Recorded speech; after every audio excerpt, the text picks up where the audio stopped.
से रिक्वेस्ट कर रहा हूं कि मेरे पास कोई गुंजाइश नहीं है, खाली हाथ हूं, लेकिन अगर मीडिया साथ दे तो देश बच सकता है, आज भी बच सकता है। इस देश में देशद्रोहियों से देशभक्त आज भी ज्यादा है। मीडिया कोऑपरेशन आपके साथ बहुत ज्यादा है जी, मीडिया का कोऑपरेशन आपके साथ तो बहुत ज्यादा है। देखिए, कौन सी मीडिया का कोऑपरेशन है? जो आपके सामने बैठी है, जिसका दायरा एक स्टेट तक है, जिसका दायरा एक जिले तक है, वो मीडिया बहुत कोऑपरेट करता है। लेकिन जिसका दायरा देश तक है, जिसका दायरा विदेश तक है, वो सारे के सारे बीजेपी के पास बिके पड़े हैं। मैं मीडिया के सामने बैठ के बोल रहा हूं, मेरे बात का बुरा मत मानना। नेशनल मीडिया तो बिका हुआ है जी, ये कह सकते हैं नेशनल मीडिया, मोदी मीडिया। मैं जो भी मैं बोल रहा हूं उसका अर्थ आप समझ लीजिए। इस देश को भाई साहब बचाएगा कौन? जो अब क्या बताएं,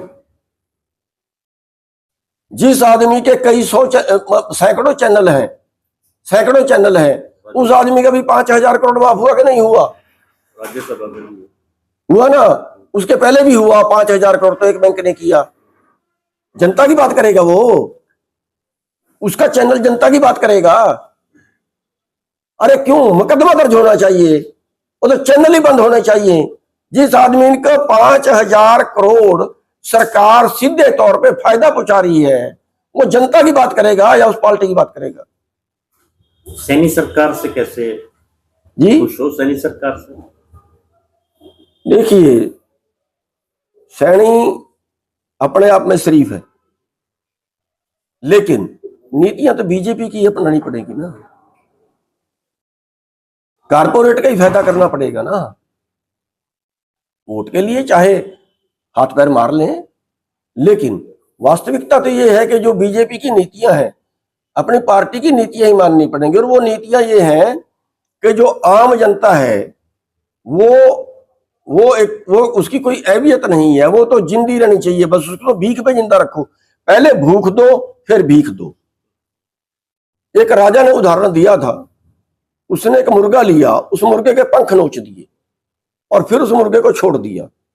अब वो दाना डालता है तो मुर्गा भागा उसके पास आता है, उड़ तो सकता नहीं, उसी के दाना के ऊपर, उसी के रहमो कर्म के ऊपर जिंदा है। ये हाल इन्होंने हमारे देश की जनता का कर दिया। इनके पंख नोच दिए, करने के अवल तो कुछ बचेंगे नहीं, कारोबार तो होगा नहीं, रोजगार तो मिलेगा नहीं। इसलिए जनता सरकार की भीख के ऊपर ही जिंदा रहना पड़ेगा और फिर भीख पे ही वोट डालनी।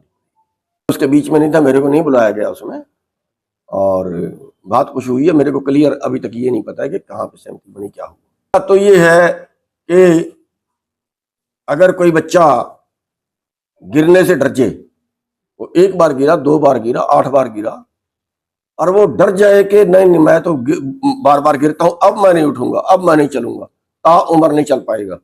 और अगर वो गिरता है फिर उठता है, गिरता है फिर चलता है फिर भागता है, तो वो चैंपियन भी बन जाएगा।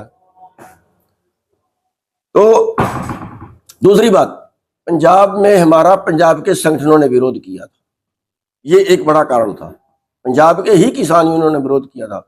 वरना अगर पूरी, मैं ये कहता हूं, ये मंदबुद्धि हैं, ये डल हैं और ये किसान द्रोही हैं। क्यों कह रहा हूं मैं किसान द्रोही हैं?